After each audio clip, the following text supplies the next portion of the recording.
Graça, paz e alegria. Hoje nós vamos começar a conversar a respeito do segundo livro da Bíblia, Êxodo. Êxodo significa sair.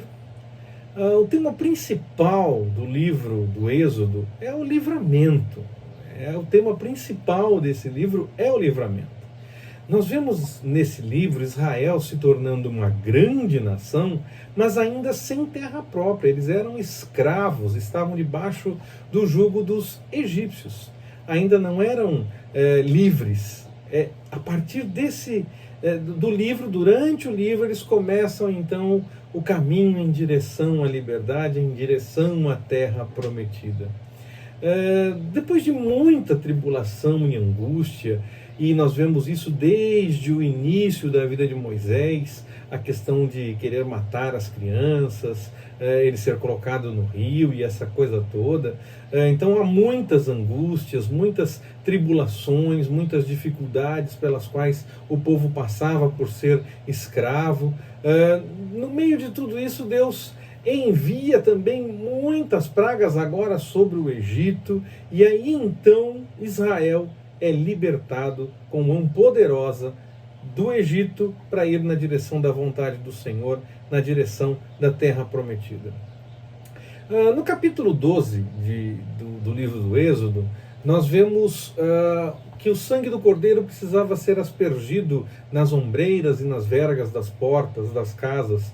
E isso é uma figura da redenção da redenção da culpa, do pecado, dos nossos pecados, pelo sangue de Cristo. Então, aquilo era uma figura para mostrar que o Senhor estava fazendo a libertação do povo, e o povo seria poupado por conta do sangue que estaria na ombreira da porta, nas vergas das portas, e o sangue desse cordeiro era o sinal de que eles estavam obedientes à vontade do Senhor, fazendo aquilo que o Senhor tinha orientado, e eles então seriam salvos no meio daquela que seria a praga derradeira, que foi a morte dos primogênitos. E aí no Egito morreu os primogênitos morreram nesse momento, e Israel é poupado porque seguiu a orientação do Senhor, colocando o sangue do cordeiro. E aí a gente pode então, nos nossos dias, fazer essa verificação de que é uma figura, sim, de que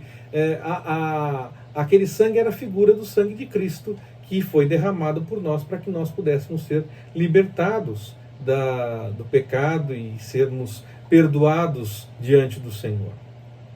A divisão do Mar Vermelho e a segura travessia de Israel passou sem nenhum problema pelo meio do mar, o mar aberto, e eles passaram a pé seco, a pé enxuto, antes que os egípcios tentassem fazer o mesmo e o mar se fechasse enquanto eles estavam ainda tentando fazer a travessia. É um tipo de redenção também. Nós podemos observar como uma figura, olhando no futuro, é claro, nós olhamos para o passado e vemos como uma forma de redenção. A redenção da servidão do pecado e também da servidão ao mundo, pelo poder de Deus. Deus agiu de maneira sobrenatural ali, e pelo poder de Deus, o povo foi libertado.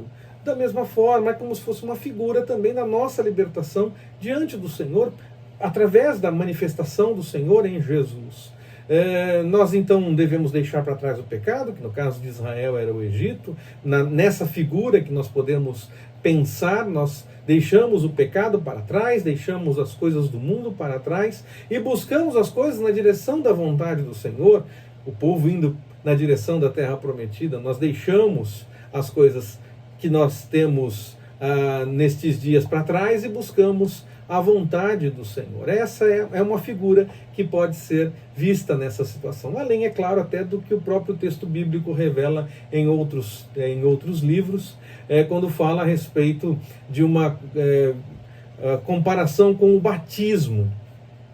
Seria uma redenção consumada de fato pela morte e ressurreição de Cristo, e o batismo que o povo teve ao passar pelas águas, ainda que não se molhando naquele momento, talvez salpicando, talvez um aspergir de águas ainda, mas o povo pôde passar tranquilo por ali, e isso é também uma figura que nos remete à ideia do batismo, a redenção que há no Senhor, a redenção que nós temos em Cristo, pela obra de Jesus, morrendo e ressuscitando. No capítulo 19, e a partir desse capítulo 19 de Gênesis, nós vemos a promulgação da lei e a edificação do tabernáculo, como fazer todas essas coisas diante das orientações que o Senhor foi revelando. Também vemos a instituição do sacerdócio específico e especial em Israel. A família dos levitas deveria ter essa preocupação com a questão do sacerdócio. A tribo de Levi tem essa separação diante do Senhor. E aí vem, a partir de Arão, irmão de Moisés, essa preocupação em fazer de acordo com a vontade do Senhor as coisas dentro do sacerdócio.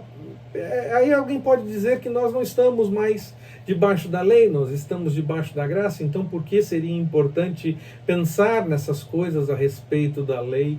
Bom, a promulgação da lei simboliza tanto o desejo de Deus ter relacionamento com o povo, querer estar junto com o povo, mostrar a melhor forma de agir, mostrar que nós temos orientação a respeito do que fazer, de como agir para buscar agradar ao Senhor.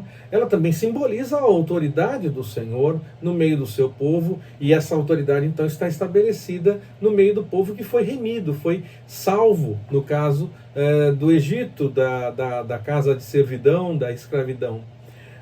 E o sumo sacerdote, ele figura também, é um tipo que figura a ideia de Cristo, já que ele sim é o sumo sacerdote definitivo. Mas aí Jesus é da tribo de Judá, mas o sacerdote, ele figura sim, ele mostra como figura, aponta de certa forma para isso, para essa ideia do sacerdote em Jesus, do sacerdote que nós temos em Jesus. E o serviço no tabernáculo, todas as coisas que deveriam acontecer, os sacrifícios, as ofertas, todas as coisas que aconteciam ali, mostra uma bela ilustração a respeito da graça de Deus. A graça de Deus sobre o seu povo. Eles precisavam fazer uma série de coisas para poder mostrar que estavam buscando a orientação do Senhor e obedecendo à vontade do Senhor. E aí então eles recebiam a graça, porque quando eles obedeciam à lei, eles então eram cuidados, e quando eles desobedeciam à lei, tinha toda a preocupação com o que poderia acontecer. A própria lei já alertava a respeito disso, de que quando seguisse, teria bênção, e quando não seguisse, teria maldição, teria problemas. Então, essa ideia das coisas que acontecem no tabernáculo, ainda que não nos atinja diretamente, ela nos mostra como é esse relacionamento com Deus, como é buscar a vontade do Senhor e ser cuidado por Ele, ser cuidado pelo Senhor em todos os momentos, diante de todas as coisas que possam acontecer. A respeito da autoria do livro do Êxodo, é a mesma coisa que no livro de Gênesis, que nós já falamos e que também vamos seguir repetindo nas mensagens sobre os outros livros que compõem o Pentateuco, que são os 5 primeiros livros da Bíblia. A tradição entende que Moisés é o autor, ainda que ele não tenha deixado tudo pronto, tudo escrito da forma como nós temos hoje nos textos. Ele deixou sim muita coisa escrita, e ao longo dos anos as tradições orais, o que era contado apenas, também passou a ser registrado, até que em algum momento houve uma preocupação literária e houve a organização desses textos para ficar da forma como nós temos hoje na nossa Bíblia. Então, não se discute a autoria de Moisés.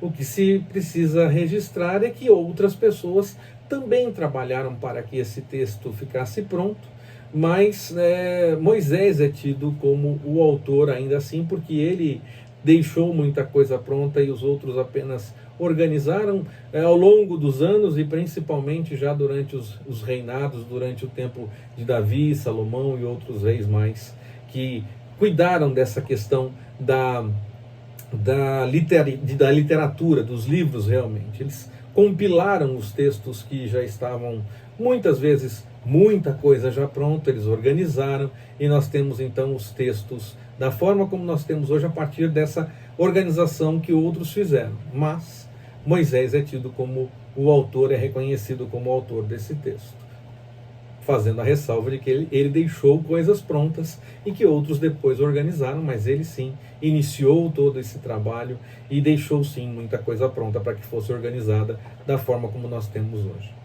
Nós ainda vamos conversar a respeito do livro do Êxodo em mais uma mensagem, permitindo o Senhor. Que Ele nos abençoe. Forte abraço, até mais, permitindo o Senhor.